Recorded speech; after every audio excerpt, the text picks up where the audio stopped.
يا أيها الذين آمنوا إذا نودي للصلاة من يوم الجمعة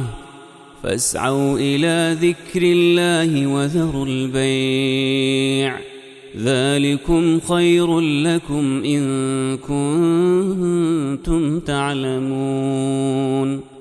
الحمد لله رب العالمين، والصلاة والسلام على سيدنا وحبيبنا محمد وعلى آله وأصحابه أجمعين.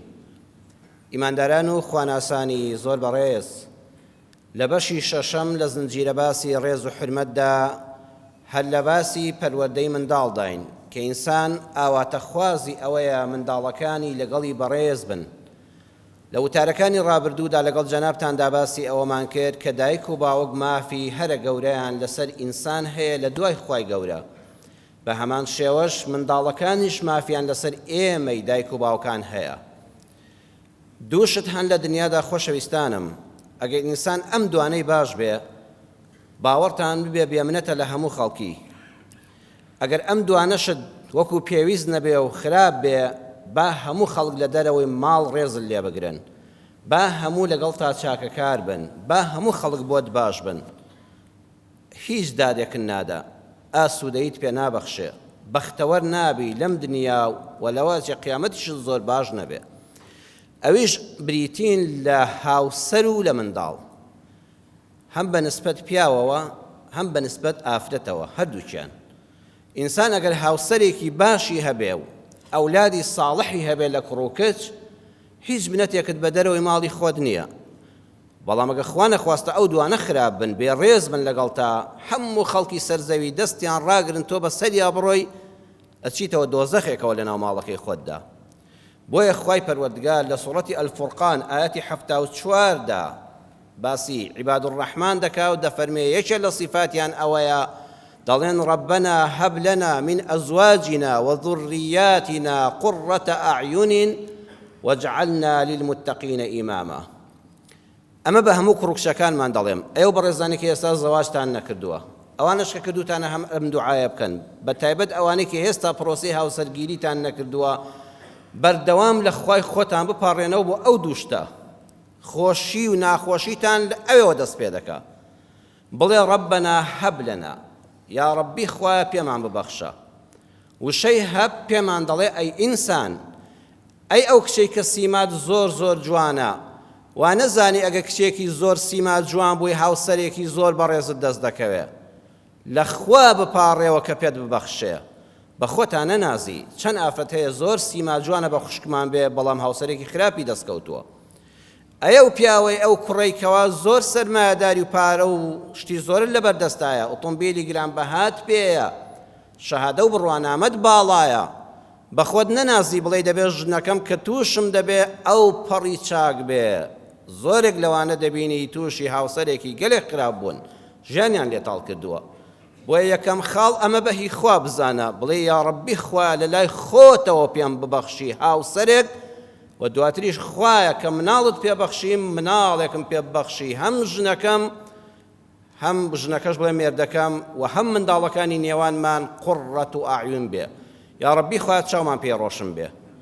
یعنی ئینسان ئەگەر لە دەرەوەی ماڵ هەموو دنیا گوڵ و گوڵزار بێ، بەخوا هیچی بەوە نابێ کە چوویتەوە ژنەکەت بە یەک زەردەخەنە بە خێراتنەوەت بکە. بۆ پیاو هیچی بەوە نابێ. بۆ ژنیش ئەگەر ڕێزدارترینی ئافرەتانی جیهان بێ، شاژنی نێودەوڵەتی بێ، ڕئیسی گەورەترین سەرۆکی دنیا بێ، هیچی بە یەک زەردەخەنە و ڕووخۆشی مێردەکەی خۆی نابێ. بەوە نەبێت چاوی ڕۆشن نابێ. و ئەولادی ساڵحی ناو مەدیسەکەت کە لەسەر سفرەکە دانیشتی کچ و کوڕەکانت تەبا و ڕەبا و پڕێز و خۆشەویستی بوون، بەخوا چاوت دەگەشێتەوە ئەگەر لە خێمەیەک شابی. بەڵام لە ڤێلا و لە کۆشکێکابی هەر یەکە ڕووی لەلایەک بێ و ناتەبابن، بەخوا تۆ قەت دایمە چاوت نەکراوەتەوە، دایمە خەمباری و ئەزانی ئەم دنیاە ڕووناکی تیان نەماوە. بۆیە لە خوا بپاڕێ بڵێ یا ڕەبی خوا پێم بەخشی قوڕەت و ئاعیون. قوڕەت و ئاعیون واتە خوایە سۆمای چاوانم بێ، ڕۆشنایی دڵ و دەروون و چاوم بێ. سێ صیفەت لە منداڵتانە بێ، سێ صیفەت لە هاوسەرتانە بێ. یا ڕەبی خوایە نەفام نەبێ، یا ڕەبی خوایە بەدکردار نەبێ، یا ڕەبی خوایە نالەبار نەبێ. خوا نەخواسە ژنێک مێردەکەی بەدکردار بێ و نالەبار بێ و نەفام بێ ژیانی لێ دەکا بە دۆزەخ و ئەگەر پیاوێکی ژنەکەی وابێ نەفام نالەبار نەحەواوە لەگەڵ هیچ کەسێکە نەگونجاو و بەدکردار بوو ژیانی لێ دەکا بە دۆزەخ و منداڵیش ئەگەر وەسیە سیفەتی تێدا بوو و دەخوایە لەوانە بیان پارێزە و خاڵی یەکەم دایمە پەنابەرە بەرخوا نەڵێ بە ئازایەتی خۆم عەرزم کردن ئافرەتێک نەڵێ بە جوانی خۆم دەنازم دەبێ ئەو مێردەی بەنسیبم دەبێ ئاوا بەدڵی من بێ بە پێچەوانەوە ئەگەر خوا ڕەحمت پێ نەکا نابێ و بۆ پیاوێکیش بە هەمان شێوە لەگەڵ دوعای خێردا پێویستە خۆشت کار بکەی پەروەردەی منداڵەکانت بکەی ئێمە لە ئیسلامدا تەرازوویەکمان هەیە تۆی باوکو دایک دەبێ ئەو پەڕی حرمەتت هەبێ بەڵام ئایا وەکو پێشتریش عەرزم کردوون ئایا تۆش بە ئەرکی دایک و باوکایەتی هەستاوی لە کتێبی تربیة الأولاد في الإسلام کە دکتۆر عەبدوڵڵا ناسع عەلوان نووسیوێتی لە بەرگی یەکە لە صەحیفەی 244 دا دەفەرمێ ئەوە لەو کتێبەدا ئەم بابەتە هاتووە ئەڵێ پیاوێک چووە خزمەت ئیمامی عومەری کوڕی خەتاب ڕەضی الله عنه عەرزی کرد قوربان شکوام هێناوەتە بەر قاپی جەنابت و دادگای ئیسلام ئیمامی عومەر وەکو قازی و دادوەر و حاکم دانیشت بوو ئەو زەمانە گەرێکێک لە دەست کەسێک ڕزگار بوویایە پەنای بۆ حاکم دەبرد ئەگەر منداڵەکەی خۆشی بوویایە وتی قوربان کوڕەکەم هەراسانی کردوم بێڕێزیم پێ دەکا بێ حرمەتە لەگەڵ ما واللهی لێم دەدا ژیانم تاڵە دادوەر نابێ یەکسەر قسەکان ببیستێ و بڵێت چونکە تۆ باوکی ئەبێ فەلاقەی کەم دارکاری یەکەم تەمێ یەکەم فەرمووی با کوڕەکەشت بانکەین پۆلیسی لە دوو نار کوڕەکەشی هاتە دادگا ئەی با گوێ لەم کوڕەش بگرین بزانین ئەم دەڵێت چی ڕاستە وتی قوربان ڕاست دەکا باوکم من کەسێکم خۆم هەز دەکەم لەگەڵ باوکما باش نیم بەڵام قوربان مافی دایک و باوک لەسەر سەرمان ئەی منیش مافێکم نییە لە لای خوای گەورە بۆ لەسەر ئەم دایک و باوکەم وتی بەڵێ هەتا وتی دە قوربان گوێ بگرە واللهی من باوکم چوە ئافرەتێکی هێناوە ئافرەتێک کە ڕووم نییە بچمە ناو کۆمەڵگاوە کەسێکی باش نییە بە دایکم سەربەرز نیم پەنا بەخوا یەکەم شتێک کە دەبوو دایکم لەگەڵ منا باش بێ هاوسەرگیری لەگەڵ ئافرەتێک کابکردا کە کەسایەتێکی بەرزوو لەباری هەبێ دیندار و خواناز بێ دایکی من هەر نازانێ نوێژ چییە هەر نازانێ ئەدەب چییە هەر نازانێ قسەی خۆش چییە من بە دایکمەوە سەرگەردانم لە کۆمەڵگادا ئافرەتێکیش ئەگەر بێ مافی منداڵەکانی بدە و ڕێزی بگرین یەکەم جار دەبێ شوو بە پیاوێک کە شایانی ئەوە بێ باوکی منداڵ بێ ئەوە بنەسیحەت بێ بۆ گەنجان وتی دووەمیان لەناو هەموو ناوێکە ناوی ناوم قالۆچە جا عەرەب بۆ ئەو ناوانیان لە منداڵەکانیان دەنات جەنابتان بزانن دایمە عادەتیان وابوو دەیانگوت منداڵەکان ئەو ناوانە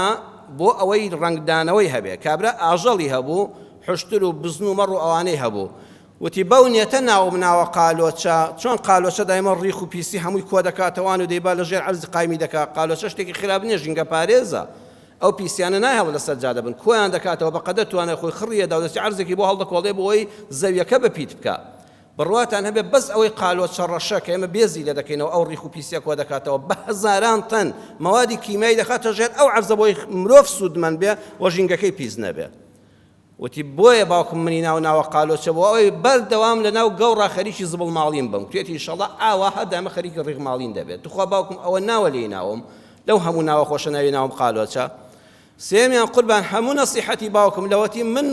گوێم کردوتەوە و فامم کردوتەوە بەس پێم دەڵێ بەیانیان زوو لە خەو هەستا مەڕ و ماڵاتەکە بەرە بەچکەکان گورگ ناخوا ئێوارە بە سەلامەتی بیان هێنەوە کاو جوان بۆ تێکە و ڕیخەکەش بماڵە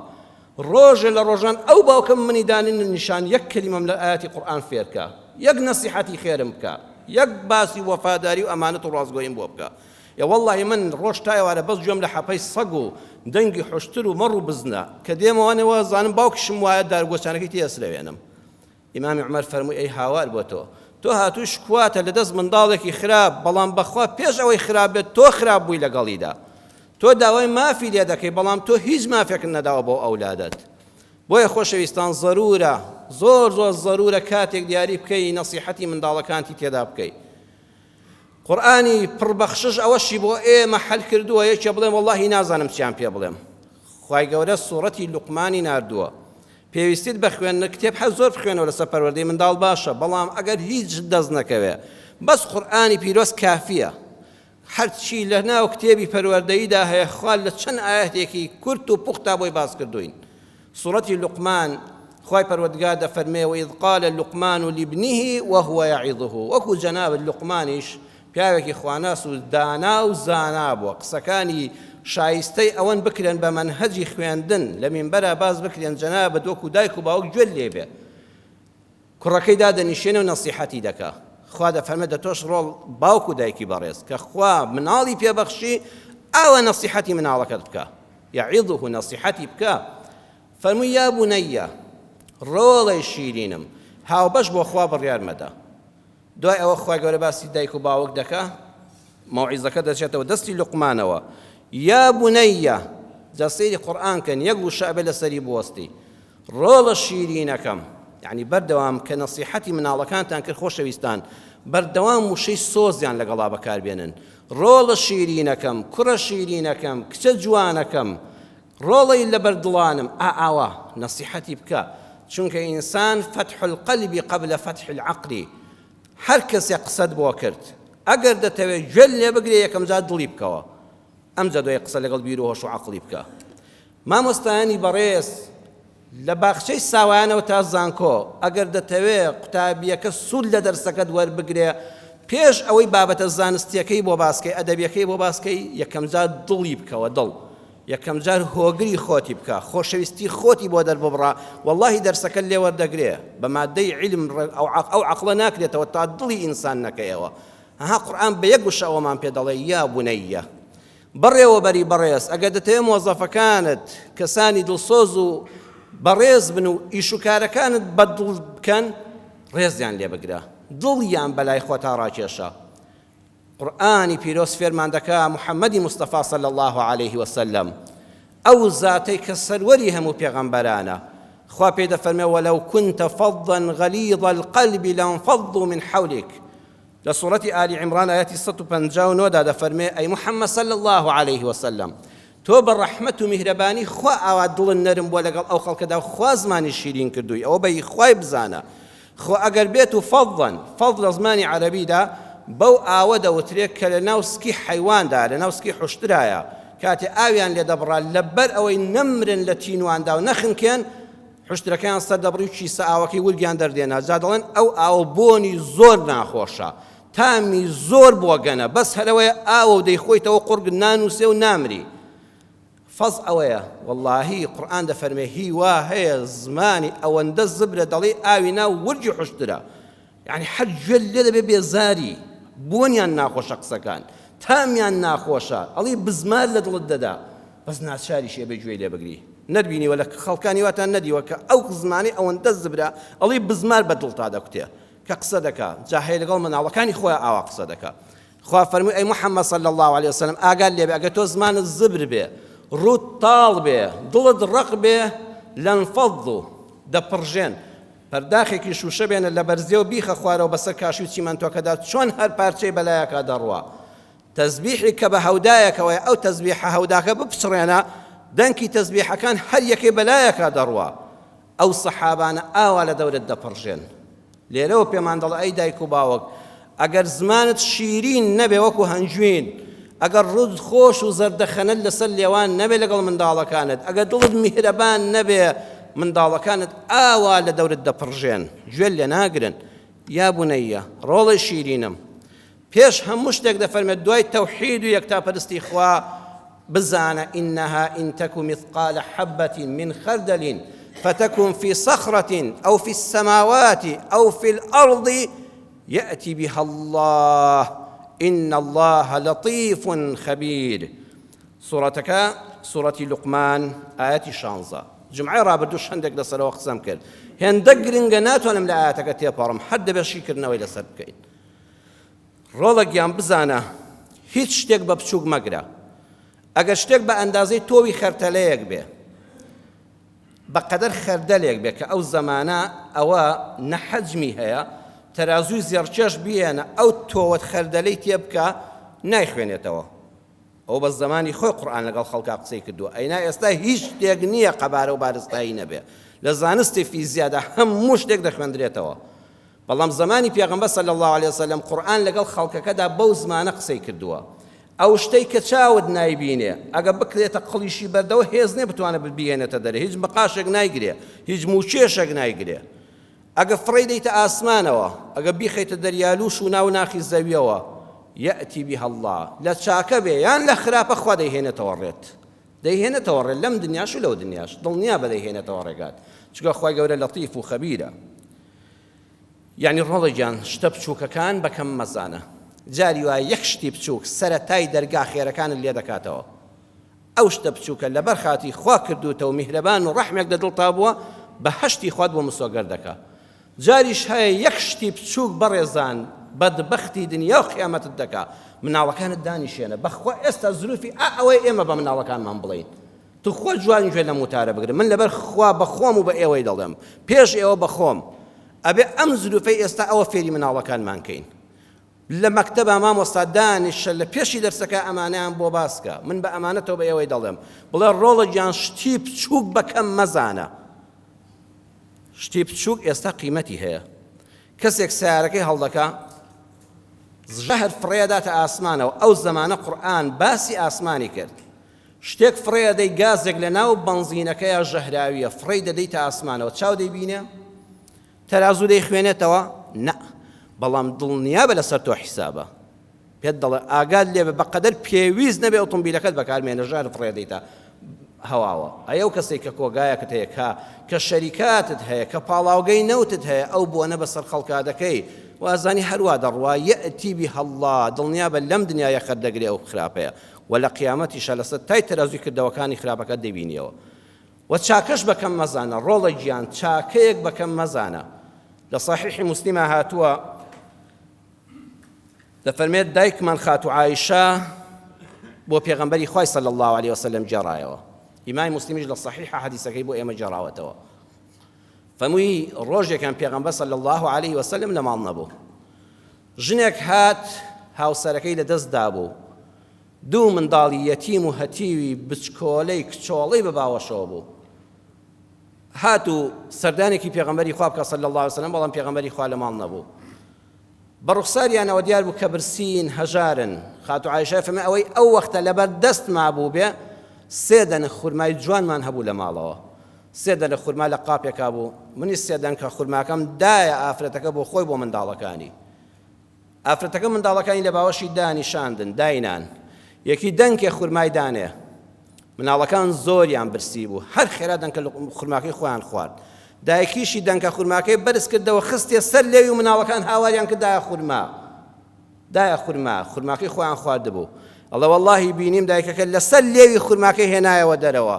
کردی بە دوو کردەوە ئێکی لە تێ خورمایدایە دەستی کچۆڵەکانی کچۆڵە یەتیمە بێ باوکەکانی خاتو عایشە فەرمێ ئەو دیمەنە زۆر سەرنجی ڕاکێشام ئەو دایکە میهرەبانە ئەویش حەزی هەیە ئەویش برسێتی بەڵام لەسەر دەمی خۆی جێڕایەوە بۆ خاتری ئەو دوو کچۆڵە جوانەی بۆ پێغەمبەرم صلی الله علیه وسلم جێڕایەوە ئێوارەکە گەڕایەوە من وەزانی پێغەمبەری خوا دەفەرمێ هەروەش ئاساییە دایکە ئێتر تەواو دەنکە خورما چییە بیکەی بە دوو کەرتەوە بەڵام پێغەمبەری خوام کاری زۆر بە هەند وەرگرت فەرمووی ئەی عایشە بزانە إن الله قد أوجب لها بها الجنة أو أعتقها بها من النار خوای گەورە بۆ خۆی لە ئاسمانەکانەوە ئاگەی لەم کارە بووە واجبی کرد بۆ ئەم ژنە ئەوجەبە لەها بۆ ئەم ژنە بیها بەهۆی ئەو خورمایەوە الجەنە بەهەشتی خوای بۆ مسۆگەر کرد ئەو ئەعتەقەها بها من النار کارتێکی لەلایەن خواوە درایە ئەم ژنە لە گوناهەکانی خۆش بوو خوا بیتاقی ڕزگاربوونی لە ئاگری جەهەنەم پێبەخشرا یەک دەنکە خورمە جاری وایە تۆ بۆ مناڵەکانی خۆشت دەبێتەوە دڵت پێیان خۆش بێ بڵێ خوای گیان بیخەتە تەرازووی چاکەمەوە من ئەم کیلۆ میوەیە دەمەمەوە بۆ منداڵەکانم وەڵڵاهی لەوانەیە ئەو شەوە مۆری لێ خۆش بوون لە گوناهەکانت بدرێ ڕۆڵە گیان شتی بچووک بەکەم مەزانە هەیە جاری وایە تینوویەتی دێتە بە دەرگاکەت بە یەک پەرداغاو کەسێ شەقامەکە پاک دەکاتەوە بێگانەیەکە ئەو بەنگلادیشی هەرچێک بێ ئینسانە بەڕێز هاتۆتە وڵاتەکەت چەند جوانە تۆ ئەگە خانوەکەت ڕاقیترین بێ دەوڵەمەندترین بێ بەدەستی خۆت پەرداخە ئاوی ساردی بۆ بەری بڵێ فەرموو واللهی ئەو پەرداخە ئاوە لە قیامەتە فریاد دەکەوێت جەنە بەهەشتی خوات بۆ مسۆگەر دەکا ڕۆڵەشتی کەم شتی کەم بەکەم سیر مەکە لە چاکە و لە خراپەیەتی بی هەڵڵا بەخوا دێتەوە ڕێگات. ئاگامان لێبێ ئاگامان لێبێ نەسیحەتی مناڵەکانمان بکەین. ئەمڕۆ خەڵک کەمتر تێکەڵاوی یەکتر دەبێ. کۆڕۆنا ژوە هاتۆتەوە مەیدان و ئاگامان لە خۆمان بێ. خوا بە ئاگامان لە خۆمان بێ. ئەوە پەیوەندی بەخوا بە حکومەت و ئەوانەوە نییە کە نەخۆش کەوتی کەس فریان ناکەوێ. نەخۆشیەکە هەیە و هاتۆتەوە ئاگامان لە خۆمان بێ. بەڕێزان لە خۆمەوە بۆ جەنابتان من بەبێ ماسک نایەمە مزگەوت دوای جومعەش دەیبەستمەوە تا بۆشم بکرێتەوە قە لەگەڵ خەڵکیشان ناکەم چونکە بەریەکەوتم لەگەڵ زۆرە نەوەک لە منەوە بۆ تۆ بێ. با خۆمان بپارێزین با ماسکەکانمان ببەستین. عیبە نییە نیشانەی لەگەڵ ڕێزم بۆ هەموو لایەکتان نیشانەی ڕۆشنبیربوونە خۆپاراستن باشترە لە چارەسەرکردن و لە دەریشەوە فڕێ نادەن دەیخێنە سەتڵی خۆڵێکەوە تەو قەش لەگەڵ کەسان نەکەین تا دەچینەوە ماڵە دەستمان دەشۆین. ئەم ڕۆژگارە بەهۆی ئەم کۆڕۆنا وشتەوە سەردانەکان کەم بوون بەڵام هەمومان لە ناو ماڵی یەکتر داین. بەهۆی چیەوە؟ بەهۆی ئەو موبایلی کە بەدەستانەوەیە. هەر مناڵێکی 5 ساڵانە لە ڕەوزەیە مناڵەکە موبایلەکەی پێیە خۆ لە ماڵە کەس ئاگای لە کەس ماوارێ بەڕێزان ئەلە بچۆ بۆ میوانداریش کەس ئاگای لە کەسە هەل لەوەی موبایلەکەی بێنەرە خەتەکەت و پاسوۆردە پاسپۆرتە نازانم چییە ئەلە بیکەوانە بزانم داخۆم منیش کابراوە نان دەخوا لە مەطعەمە بانگی شاگردەکە کاکە ئینتەرنێتەکەی چەندە باڵکو بە فریاکەوە تا نانەکەم بۆ دێنی سەیری شتێکم. هەمومان لە ناو ماڵی یەکتراین. بازاری قسە فڕێدانە بازاری قسە فڕێدان جا لە دوای 2003ەوە ئەم عێراقە ئەم کوردستانی خۆشمان لەگەڵیا تووشی 3 بەڵا بوو. یەکەم سیارە هات مۆمتەلەکانی دەوڵەت هات پیان دەگوت سیارەی بێدایک و باوک لەبیرتانە منتیقەی ڕانیوانە پێڵەن سیارەی تۆزووبا. سیارەی بێدایک و باوک یعنی کەس نازانە سەنەوەکەی بە ناوی کێوەیە خاوەنەکەی کوژراوە لێی دزراوە فڕێندراوە بێدایک و باوکە ئاساری نییە تۆ بارەی پێدەدەی و بە سعرێکی ئەرزان دەیکڕی خاوەنی نییە ئەو سیارەیە. دوای ئەوە ئەم ئینتەرنێت و شتانە پەیدا بوو ئەنجا پەیجی بێدایک و باوک پەیدا بوون. ئێستا ئەو هەموو پەیجە بێدایک و باوکە هەیە کەس نازانێت چێ خاوەنیەتی چۆن ژەهر فڕێداتە ئەم کۆمەڵگایەوە. سێیەم لە ڕێی ئەو پەیجانەوە قسەی بێخاوەن پەیدا بوو. جا قسەی بێخاوەن لە زمانی پێغەمبەری شاهەبووە صلی الله علیه وسلم. کەسەکە قسەیەکی فڕێداوەتە بازاڕەوە دوای دەماودە و هەموو شار گرتوویەتیەوە. ئەمڕۆ پەیجی بێدایک و باوک ئەو قسانی زمانی قەدیمە. قسەیەک فڕێدرێتە ناو مەیدانی سۆشیال میدیاوە تۆ لە ماڵی خۆت دەیکەوە تۆ شێریەکەی بۆ ئەوی دەنێری هەموو وڵات پێی دەگەڵێ لە کاتێکە وا نەزانی گوناهی شت کردو بەڵام بابچی مزانین قورئان دەفەرمێ ئەمە گوناحەیان نا بەڵە گوناهە بە تایبەت ئەگە سوکایەتی بوو بە ئینسانێک ئەگە شکاندنی شەخسیەتی ئینسانێک بوو. من لە خەڵکو لە گەنجانم بیستۆڵەن پێی چێڵە فڵان کەس داپشۆن حیای بەرن ئەم شەو هەزاران هەزار خەڵک جوێنی پێدا بەبێ ئەوەی نە ناسیوتە نە لەگەڵی ژیاوی نە ئاگال لە حاڵیەتی نە ئەزانی وای کردووە. خوای گەورە لە سوورەتی ئەننووردا لە ئاەتی لە سوورەتی ئەننور ئاەتی 15دا باسی ئەومان بۆ دەکا زەجری مسلمانان دەکا بە ئاگایان دێنێتەوە تا قیامەت پێمان دەڵێ ئەگە قسە فڕێدراوە بازاڕەوە بۆن بە قسەی بۆگەنەوە مەکە مەیهێنە بەرلوتت تۆش مەی خەبەر باخەڵیەکێکی تر تۆش لە فەیسبووکەکەتەوە پەخشی مەکە بیمرێنە لە شوێنی خۆدا هەر مەیکەوە ئەو پێیجی بێدایک و باوکە یان هەیە فەیسبوک دادنێ بە پیتێکەوە نازانێ ئەمە چێ ئەمە کوڕە ئەمە کچە ئەمە چێ خەڵکی کوێیە 1001 تەشیر بەو خەڵکە دەکات ڕۆژانە ئیشی ئەوەیە. تۆ نەسیحەتی کوڕەکەت بکە موبایلەکەی بێنە مراقەبە و دڵپیسی خراپە بەڵام چاودێریش باشە وڵە ڕۆڵە گیان ئامان لە ڕێی ئەم فەیسبوکەوە با ئیمانن نەدۆڕێ با لە ڕێی ئەم فەیسبوک و موبایلەوە ئیمانەکەت لەدەست نەدەی چونکە لای خوا حیسابە لە قورئانە لە ئاەتی 15 سوورەتی ئەننوڕ دەفەرمێ إذ تلقونه بألسنتكم وتقولون بأفواهكم ما ليس لك به علم وتحسبونه هينا وهو عند الله عظيم. خوا لەبارەی خاتوو عایشەوە کە بوختانی بۆ کرا ئەو پاکە ئەو پاک داوێنە کچی ئەبوو بەکر خێزانی محەممەد صلی الله عليه وسلم پاکترین ئافرەتی سەرزەوی چ بوختانێکی گەورەی بۆ کرا بەڵام سەحابەش تێوەگلانەکان دەزانی چی بوو یەشە تووشی یەکێک دەبوو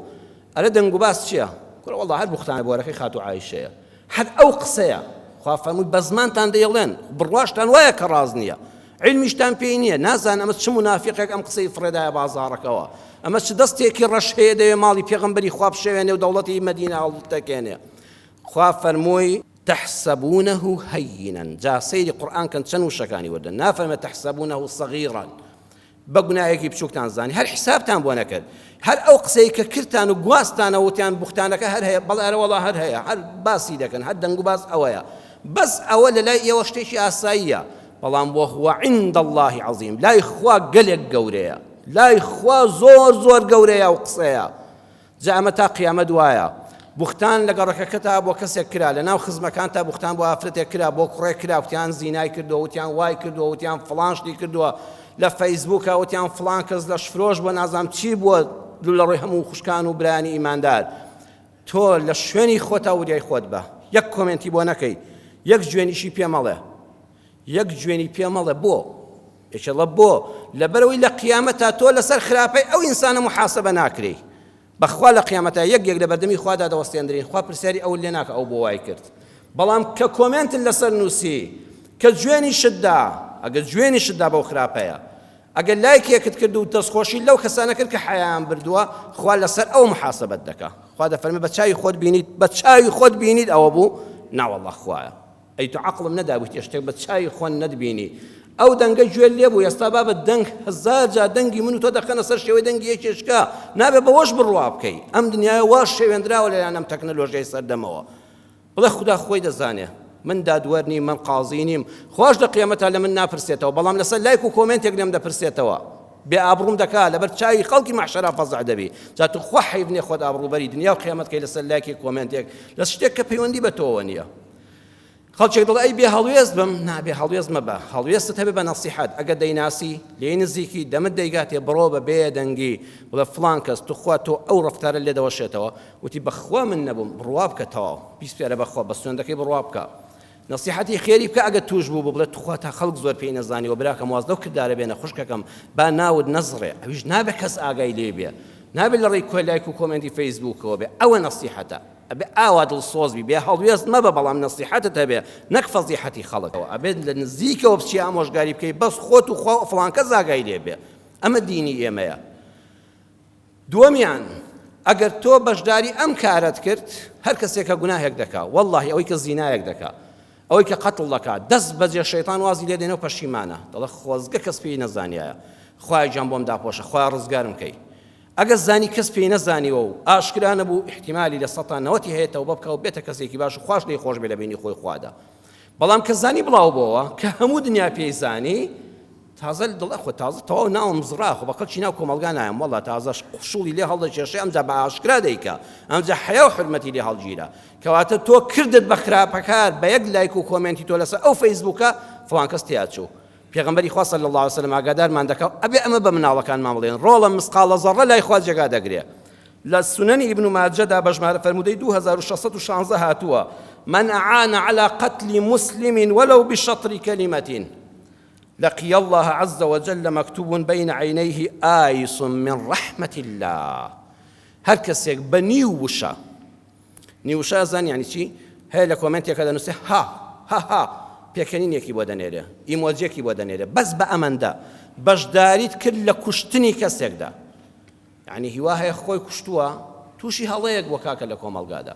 کە ئەوەندە تینیان بۆ هێنا خۆی دەکوژێ تۆ بەس بەو نیوشەیە بە هاهایەک بە یەک لایک و کۆمنتی ناو فەیسبووکەکەت بەشداری قەتلی فڵان کەست کرد بەشداریت کرد لە قیامەتە قاتڵی لە ڕۆژی قیامەتا دەنووسرێ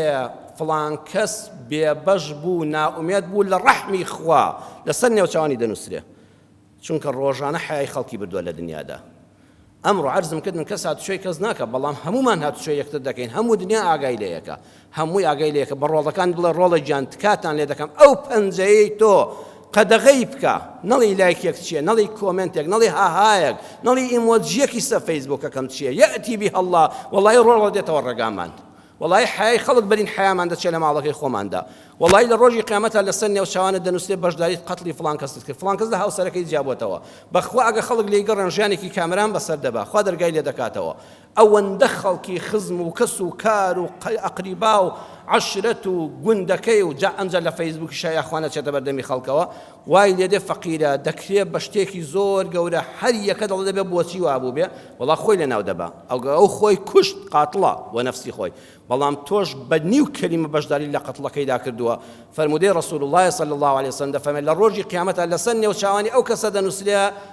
ناومێدە لە ڕەحمی خوا ئەو ڕەحمی خوای کە ئەرز و ئاسمانەکان دەگرێتەوە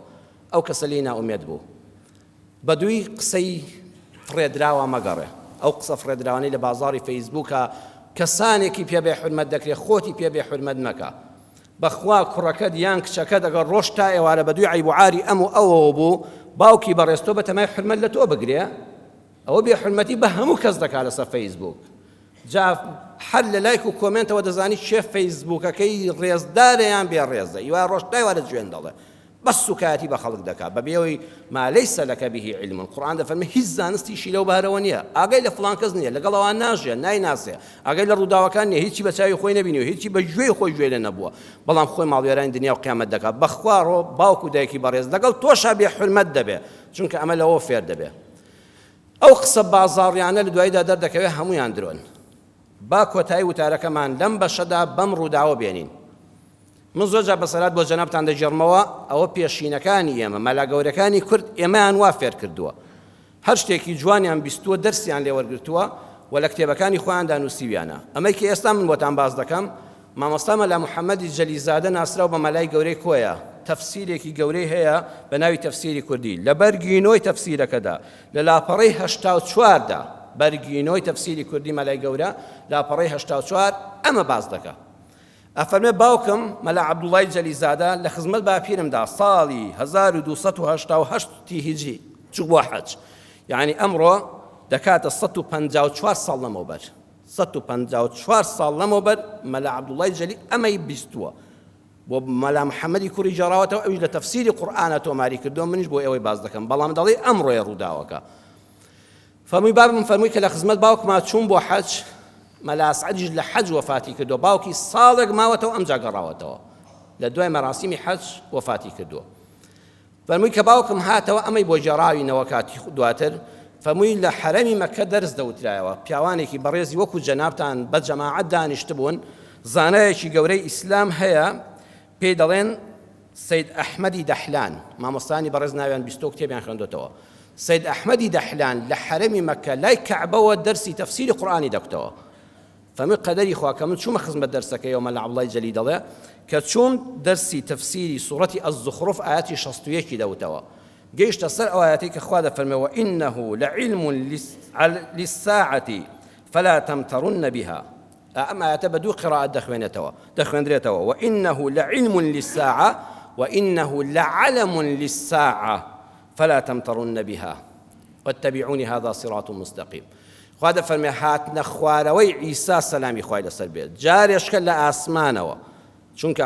دڵنیابن مسلمانان عیسای مەسیح سەلامی خوای لەسەر بێت عیسای کوڕی مەریەم نەمردووە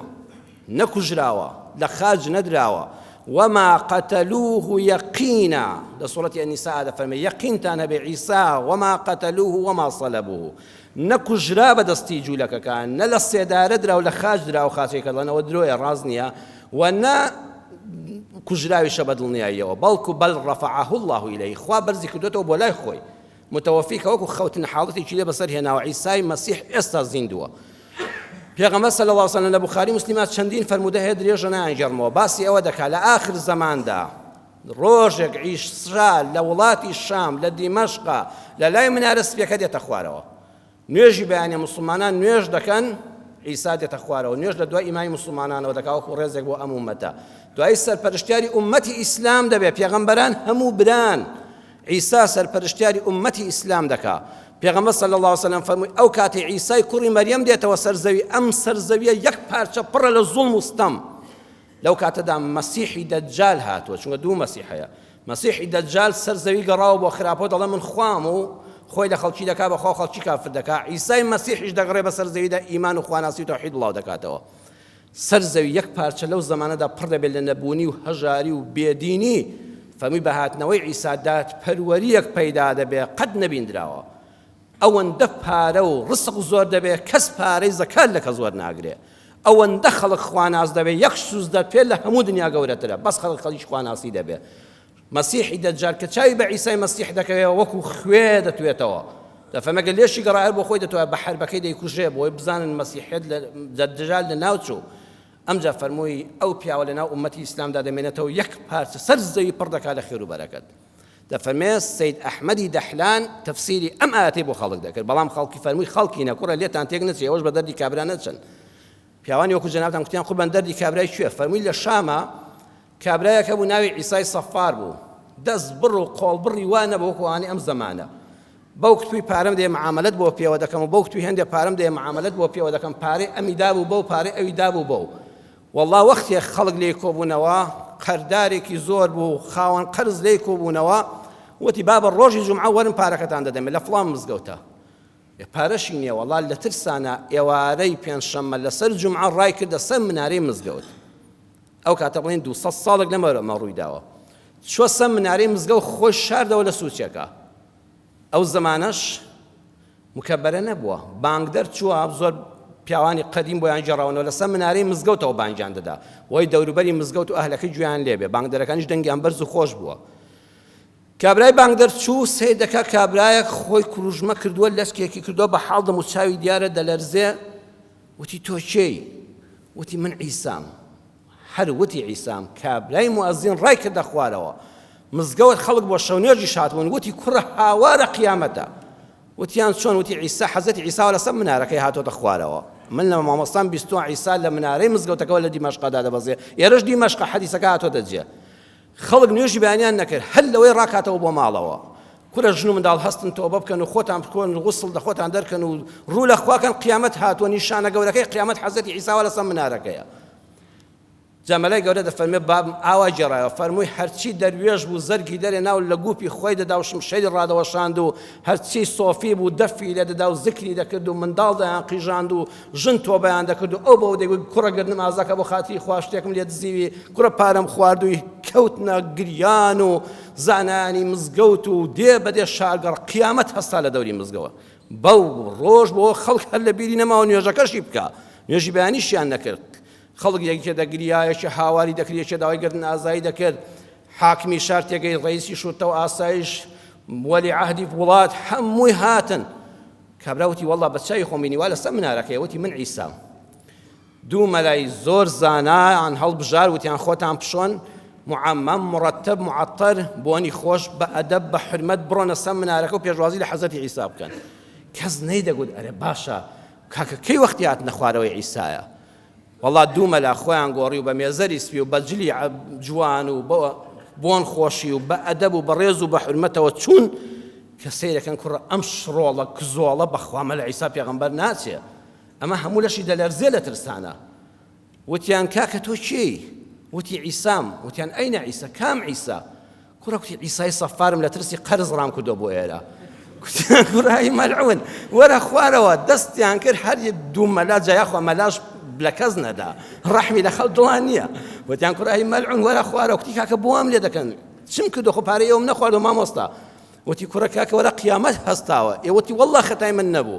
ئەو پیاوە لێ پرسیم تۆ چێی منیش بە ڕاستگۆیی وتم عیسام ئەو نەیپرسی کام عیسا ڕێک هاواری کرد عیسای مەسیح هاتۆ دەخوار و حەزەتی عیسا هاتووە والله هاتن ئەم جارەکانە گرتیان و لێیاندا بابە دەیگو والله خەتام نەبوو من هەروەندە وتم عیسایە و بۆ زانی تا من حەزەتی عیسا من کێ کتومە حەزەتی عیسام دنیا خرۆشا بوو حاکمی شار وتی والله خەتای ئەو پیاوە نییە ئەوە قسەیەکی فڕێدا بەس ئێوە ئەم هەموو مەلا و زانا و ڕۆشنبیر و ئەو هەموو خەڵکە شێخ و دەروێش و سۆفێ بۆ واگەرم بوون کوڕە خۆ نوێژەکەشتان نەکرد بانجی کرد کوتی کوڕە بۆ وات کرد کوتی کوڕە قوربان والله من لە ترسی قەرزاران خۆم شار بووەوە من چوون پەنام بۆ منارەیە برد چوزام کابرا بۆ بەیانێ من دەبینێت چاوی تیژە من هەروەندە وتم عیسا دنیا قیامەت هەستا کابرا وتی وەرە هێندێک پارەت بێمە قەرزەکانتی پێ بدەوە وەڵا بەزمێکی خۆش بوو خەتای تۆ نەبوو تو خوا بەڕێزان ئەمڕۆژ هەمان شت نییە هەر ئەمڕۆ دوای جومعە بڵێن لە فەیسبووکە بڵاو بکرێت بڵێن حەزەتی عیسا هاتۆتە خوارەوە تو خوا چەند کەس سەیری دەکا هەر هەمووی لایک و کۆمنتی بۆ دەکا یەکێ جوێنی پێدا یەکێ مەدحی دەکا یەکێ دڵە باش بوو یەکێ دڵە خراپ بوو بە هەزاران هەزار لایک و کۆمنتی پێ دەکرێتەوە کابرا خۆی پێ دەوڵەمەند دەکا پەیجەکەی پێ بەهێز دەکات لەسەر ئەم بنا درۆیە بە مناڵەکانتان بڵێن عەقڵتان بکەنەوە ڕۆڵێک یانشتی بچووک بەدووی مەکەوە بەدووی هەدەر مەکەوە بە هەموو تەپڵێک هەڵ مەپەڕە بە هەموو شتێک بڕوا مەکە ئەمڕۆ زەمانی فیتنەیە هەزار ڕەحمەت لە مامۆستا پیرەمێردی شاعیری گەورەی کورد کە لە چەندێڕێکە نەسیحەتمان دەکات جاوە زەمانی خۆی ئەمەی بینیوە ئای ئەگەر ئێستا پیرەمێرد لە ژیان نابووە و ئەم زەمانی ئێمەی بینێ دەبوو بیوتایە چی فەرمووی لام وایە ئیتر دنیا ئاخرە لام وایە دنیا ئیتر ئاخرە نیشانەکانی یەک زاهیرە ئیمان بووەتە پشکۆی ئاگرێ هیچ کەس ناتوانێت لە دڵە ڕایگرێ بەجارێ برا لە برا بڕاوە بەجارێ برا لە برا بڕاوە ئەولاد لە باوکی خۆی وەرگەڕاوە فتنە و درۆزن باویان سندووە تۆوی فەساد و شەڕیان چاندووە دڵی کەس لەگەڵ کەسدا پاک نییە لە گەورە شەرم و لە خوا باگ نییە بەخوا گرفتەکە ئێمە ئەوەیە نە لە خوا خەڵک باچی هەیە عقابیدان نە لە ڕێز و حرمەتیش لە ناو گەورەکان و بچووکەکاندا ماوە داواکارم لە خوای پەروەردگار یا ڕەبی خوا هیدایەتمان بدەی یا ڕەبی خوا لە دینەکەی خۆت باش شارەزامان کەی یا ڕەبی خوای خۆمان ساڵح کەی و ئەولادی ساڵحمان پێ ببەخشی یا ڕەبی خوای ڕۆڵەکانمان ساڵح کەی لە فیتنە و ئاشوب بە دوورمان کەی ئەوەی نەخۆشە یا شافی یا ئەڵڵا شیفای بەخێری بۆ بنێری یا ڕەبی خوای هانا و هاوارمان هەر بۆ لای تۆیە ئەم نەخۆشی کۆڕۆنا جارشکە پەرە نەسێنێتەوە لەم خاکی کوردستان وڵاتی موسڵمانان و هەموو جیهاندا خوای بمان پارێزی لەگەڵ هەموو بەشەریەتدا یا ڕەبی خوای ئەم ئافاتەمان لە ناودا هەڵگری نەخۆشمان نەخێ و نەبینە هۆکاری گواستنەوەی نەخۆشی بۆ کەسانی تر یا ڕەبی خوای ڕەحم بە حاڵی هەموو لایەکمان بکەی آمین آمین والحمد لله رب العالمين يا أيها الذين آمنوا إذا نودي للصلاة من يوم الجمعة فاسعوا إلى ذكر الله وذروا البيع ذلكم خير لكم إن كنتم تعلمون